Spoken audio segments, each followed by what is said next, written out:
জাহাঙ্গীরনগর বিশ্ববিদ্যালয়ের সিনেট ভবনের ভেতর বাইরে থেকে যুক্ত হচ্ছেন আমাদের সহকর্মীরা। শুরুতেই সিনেট ভবনের ভেতর খবর জানবো সহকর্মী ইজাজ শৌমিকের কাছ থেকে।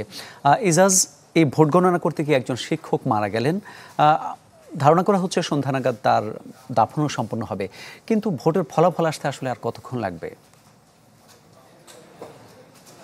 গতকালকে জাকসু নির্বাচনের ভোট গ্রহণ প্রক্রিয়া শেষ হলেও এখন পর্যন্ত অর্থাৎ 19 ঘন্টা পার হয়ে গেছে, এখনো ফলাফলের ব্যাপারে কোনো ছবি প্রকাশ করা হয়নি। এবং গত 19 ঘন্টার মধ্যে আমরা দেখেছি যে মাত্র হল সংসদের যে ভোটগুলো সেগুলো গণনা করা হচ্ছে, যদিও দুপুরে অর্থাৎ দুপুরে যে একটার সময় সর্বশেষ নির্বাচন পরিচালনা কমিটির সদস্য রেজওয়ানা করিম স্নিগ্ধা তিনি বলেছিলেন যে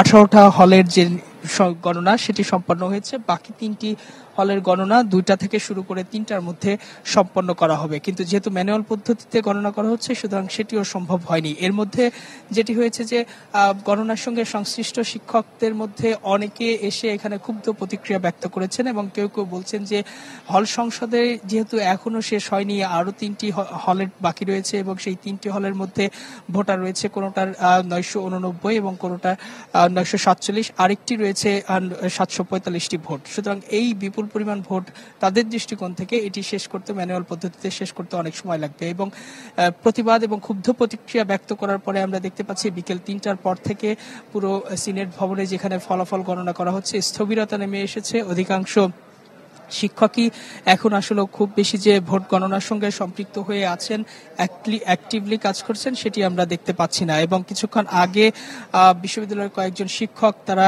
একটি সংবাদ সম্মেলন করেছে এক অর্থে এবং বলেছেন যে যেহেতু এখনো হল সংসদ শেষ হয়নি, কেন্দ্রীয় ছাত্র সংসদের ভোট এখনো বাকি রয়েছে, সুতরাং বাকি ফলাফল যাতে OMR পদ্ধতিতে অর্থাৎ মেশিনের মাধ্যমে যাতে গণনা করা হয় এবং সেটি না হলে আর দ্রুততম সময়ের মধ্যে ফলাফল দেওয়া সম্ভব নয়। এক ম্যানুয়াল পদ্ধতিতে দিতে গেলে আরো 3 দিন লাগবে, এটি তাদের ভাষ্য। সুতরাং বাকি ভোটগুলা অবশ্যই মেশিনে যাতে করা হয় সেই দাবি তাদের। জি, অনেক ধন্যবাদ আপনাকে সৌমিক।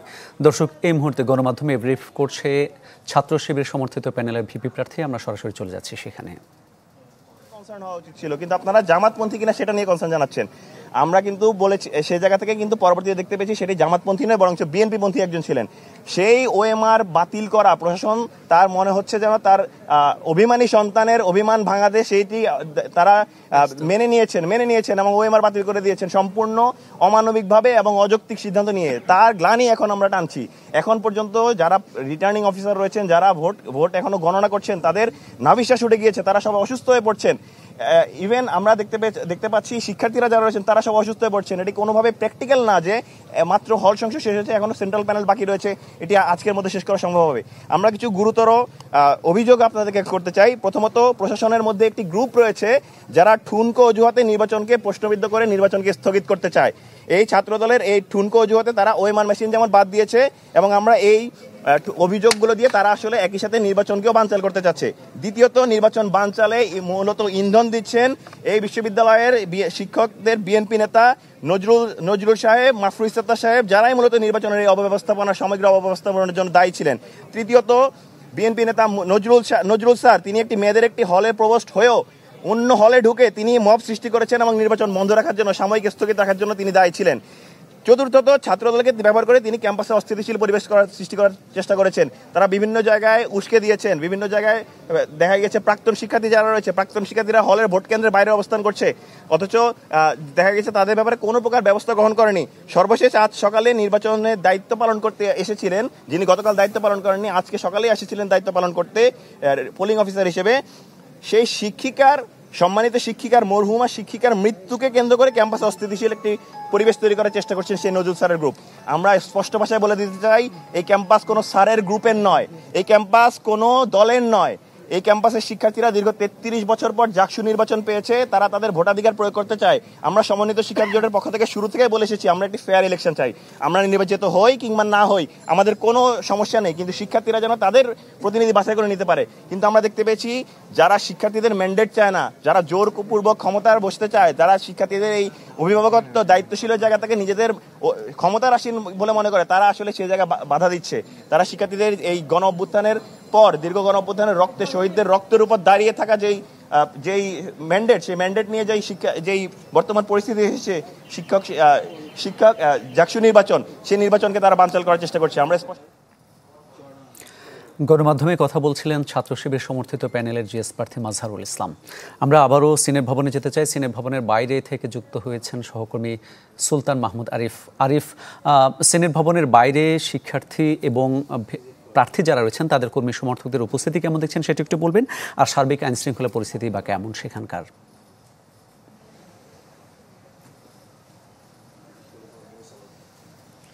মামুন, ৩৩ বছর পর যে জাকসু নির্বাচন, সেই জাকসু নির্বাচন এখন বলা যায় যে শিক্ষার্থীদের অভিযোগ, শিক্ষিকাদের অভিযোগ এবং শিক্ষকদের অভিযোগ যে এটি ম্যানুয়াল পদ্ধতিতে যে গণনা, সেই গণনার কাছেই এখন পর্যন্ত আটকে আছে এবং তারা এই ম্যানুয়াল পদ্ধতিকে দায়ী করছেন একজন শিক্ষিকার মৃত্যুর জন্য।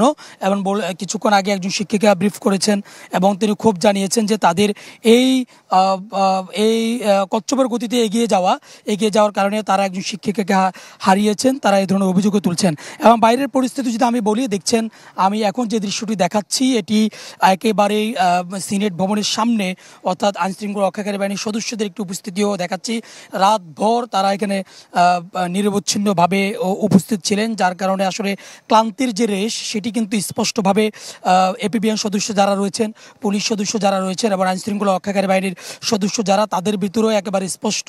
তারাও রাত দিন এখানে জাকসু নির্বাচন চলার পর থেকে আইনশৃঙ্খলা রক্ষাকারী বাহিনীর সদস্যরা কিন্তু এখানে কড়া প্রহরায় এবং নিরাপত্তার কাজে তারা এখানে নিয়োজিত ছিলেন, যার কারণে এখন কিন্তু তাদের ভিতরে এক ধরনের ক্লান্তির চাপ রয়েছে। এবং পাশাপাশি শিক্ষার্থী যারা রয়েছেন তাদের উপস্থিতি কিন্তু রয়েছে।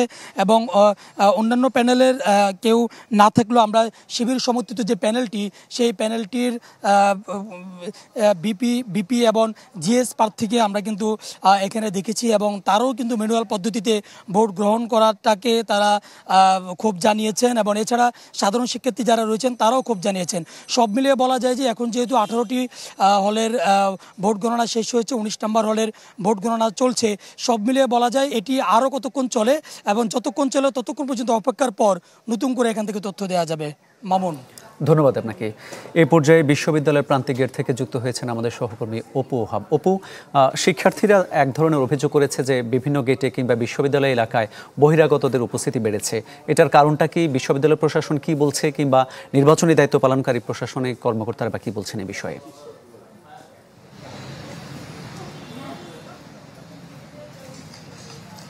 মামুন, আপনি জানেন যে গত পরশুদিন কিন্তু সন্ধ্যে 6টার পর থেকে বিশ্ববিদ্যালয়ের 12টি যে গেট রয়েছে, এই গেটগুলো বন্ধ রয়েছে।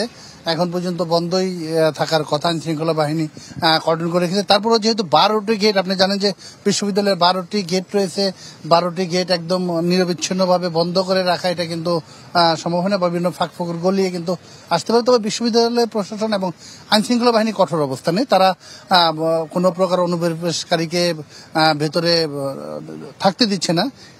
এটি হচ্ছে আইন শৃঙ্খলা বাহিনীর কথা, যে আইডি কার্ডধারী, বিশ্ববিদ্যালয়ের আইডি কার্ডধারী অথবা নির্বাচনের সাথে সংশ্লিষ্ট এমন কেউ অথবা বিশ্ববিদ্যালয়ের কাজের সাথে জড়িত যারা, তারাই থাকতে পারবে।